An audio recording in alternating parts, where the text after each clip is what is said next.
Good evening. Welcome to Teach the Teacher to Teach. I am your host, Professor Finkelstein. This evening, we will be adventuring into the depths of the learning resource world and focusing on the graphic organizer. We will discuss the concept of the graphic organizer. We will explore the purpose of the graphic organizer. And to top off this riveting adventure, we will witness the implementation of the graphic organizer. To start our episode, we will investigate what the term graphic organizer truly means. We took this question to the streets to find out the in-depth meaning.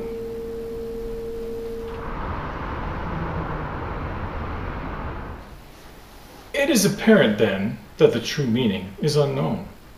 In my travels around the globe studying some of the greatest people on the planet, I have dug deep and uncovered the concept of the graphic organizer.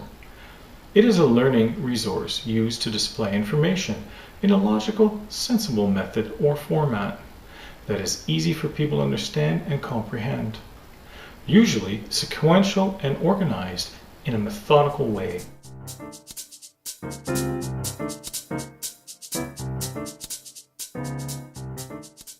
Let's investigate the purpose of this great creature known as the graphic organizer.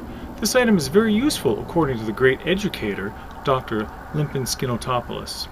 Dr. Limpinskinnotopoulos was asked to share with us insight on this truly magnificent graphic organizer. Yes, the graphic organizer. It is besides nothing else I have ever used. It is very, very useful. So, as you can see, it's a very useful tool according to the great doctor. Let us embellish a bit more, shall we?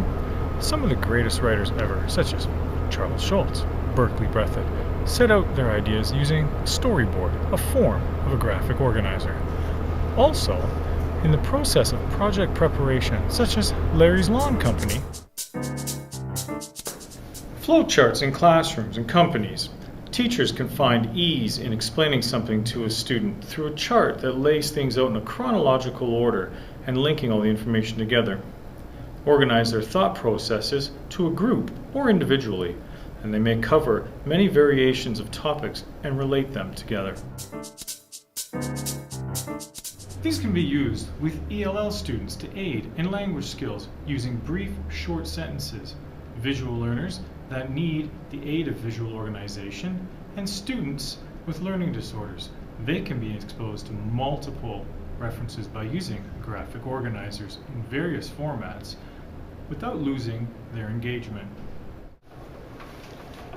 Study tools for students used to break down or condense information and group into relevance, and creates an overview, putting their thought processes into an order. Extremely easy to use, and they can be used anywhere. They can be used in your core subjects, CTS subjects, even your electives. You can take them anywhere with you, you can use them in any class, at any time.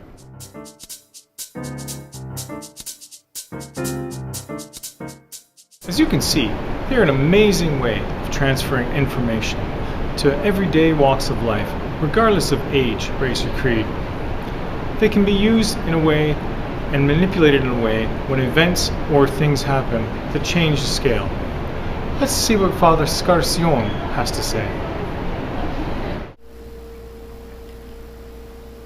If it wasn't for the family tree graphic organizer, I'd have a hard time keeping track of my family. So many changes all the time. It keeps everybody informed on who is where, if you know what I mean. We've spoken with industry professionals regarding the definition and the purpose of a graphic organizer. Now let's look at some of the types and an example or two. Category or group headings, we'll say. We have the list. There's the process type, hierarchies, relationship, matrix, pyramid, and the picture type. There are types of graphic organizers, individual types. You can use multiple variations of these layouts that you find available. There's trees, cluster, outline, the Venn diagram, column, chain, time flash, and the fishbone, to name a few. These can be sourced online, through software, or created from scratch using birch bark and crayons if you wish.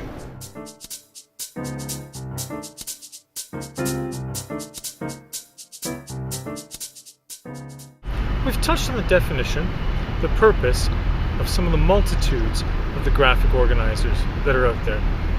Let's have a peek at a class engaging in the use of one of these little marvels of wonder.